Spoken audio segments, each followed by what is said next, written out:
Cost of leadership, harga untuk sebuah kepemimpinan.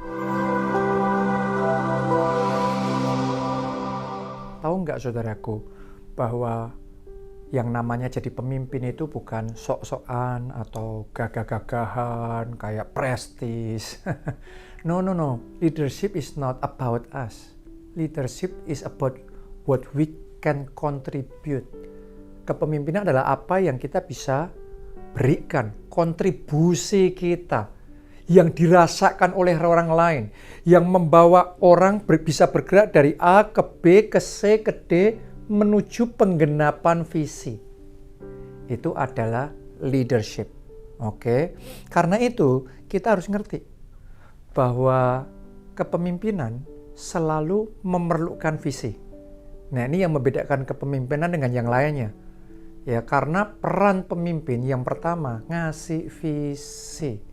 Ya, karena pemimpin itu dikasih anugerah oleh Tuhan untuk bisa melihat gambaran besarnya, big picture-nya.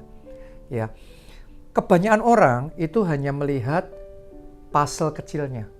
Tetapi seorang pemimpin sejati akan bisa melihat big picture-nya, gambaran besarnya, visi yang jelasnya. Ini yang akan menyatukan semua bagian yang ada di dalam sebuah tim, sebuah gereja, sebuah organisasi untuk bisa sampai ke situ.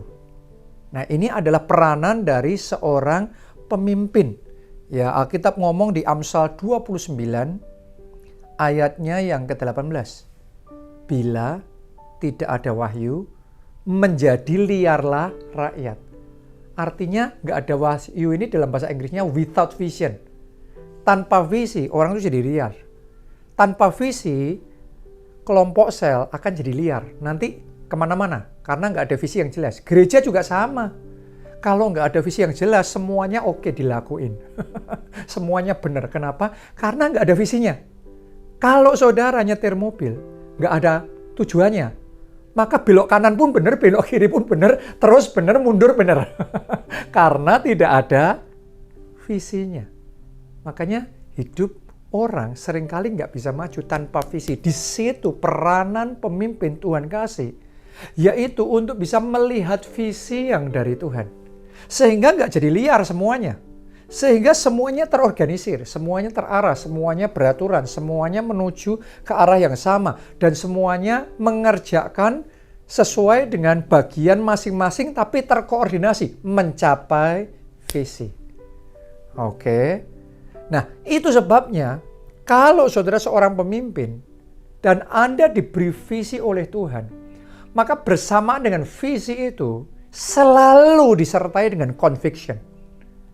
Banyak orang anggap visi itu slogan, punya slogan yang benar. Anda boleh punya slogan yang benar, visi yang benar, tanpa conviction yang dalam, maka visimu nggak ada apa-apanya. Ya, karena dalam perjalanan saudara sebagai seorang pemimpin akan ada 1.000.001 tantangan dan masalah. Ya, hanya tahu arahnya yang benar saja, not enough. Nggak cukup, butuh keyakinan yang kokoh. Seperti Rasul Paulus ngomong, aku mempunyai keyakinan yang kokoh akan Injil Yesus Kristus. Karena itu, dia memberitakan Injil. Visinya apa? Supaya semua orang diselamatkan. Nah ini loh, keyakinan yang kokoh seperti ini, yang akan memberi kita kekuatan untuk tetap maju. Untuk menghadapi hal-hal yang secara manusia melampaui dari yang kita bisa lakukan. Jadi orang kalau dapat visi dari Tuhan, ya pasti akan bangkit keyakinan yang kokoh, iman yang tidak tergoyangkan, dan passion atau api yang menyala-nyala dalam hatinya. Kalau Anda ketemu sama pemimpin yang punya visi, tapi nggak punya api yang menyala-nyala. Kalau bicara nggak ada apinya, nggak ada keyakinan yang kokoh untuk bisa mencapai visi itu, forget it. He's not going anywhere. Dia nggak akan maju kemana-mana. Organisasi itu nggak akan bertumbuh kemana-mana. Ya, jadi kepemimpinan tuh first itu kita harus ngerti, ngelihat visinya, yang disertai dengan apa? keyakinannya, passionnya, imannya untuk mencapai itu. Ya. Dan untuk bisa mencapai itu, Tuhan akan memperlengkapi Anda dengan hikmat. Karena lihat gambaran besar itu yang pertama. Ya, keyakinan itu yang kedua untuk mencapai itu. Tetapi hikmat itu yang berikutnya. Gimana caranya sampai ke sana? Oke, goalnya sudah ada. Tapi tanpa hikmat nggak sampai juga di sana. Kita butuh hikmat dari Tuhan. Gimana untuk bisa nyelesain masalah? Kita butuh hikmat dari Tuhan. Gimana untuk bisa bergerak dari fase 1 ke fase 2, fase ketiga. Ya, itu butuh hikmat dari Tuhan. Seperti membangun rumah. Itu butuh hikmat gimana untuk membangun fondasi. Ngerjain dulu fondasinya. Kalau Anda bangun rumah langsung Anda bangun naik ke atas ya ambruk lah. Jadi butuh hikmat. Oh, walaupun maunya membangun tuh naik ke atas, tapi ternyata caranya untuk naik ke atas turun ke bawah dulu loh. Itu hikmat tuh. Banyak orang nggak ngerti. Oh, cara nyampe ke situ, caranya untuk bertumbuh, caranya untuk maju tuh harus gini loh, harus gitu loh. Butuh hikmat Tuhan. Karena itu minta sama Tuhan hikmat supaya Anda tahu what to do, how to do it. Gitu. Juga Tuhan itu sering mengajarkan hikmat kepada kita melalui mentor, orang yang sudah lebih pengalaman, orang yang sudah ahli di bidangnya dan berhasil di situ bisa ngajarin kita. Ya, yang pertama gini, yang kedua gini. Nanti setelah ini kamu lakukan ini itu. Sehingga Anda pun juga bisa berhasil. Ya, dan untuk itu semua saya mau ngomong sama saudara, ini perannya pemimpin ya. Butuh disiplin, butuh kerja keras. Kuncinya ini, butuh bayar harga. Makanya sharing ini saya kasih judul The Cost of Leadership. Harga yang harus dibayar oleh seorang pemimpin. Saya mau ngomong deh sama saudara, kalau saudara jadi pemimpin, it takes everything. Yang membedakan pemimpin sejati sama yang tidak, yang membedakan pemimpin yang berhasil sama tidak, ya, pemimpin sejati ready to pay any price, siap untuk membayar berapapun harganya supaya visi yang Tuhan kasih tercapai. Semua pemimpin pasti membayar harga, tapi ada yang mau membayar harga cuma sekian, sedikit, ala kadarnya. Ya, no hope kalau seperti itu.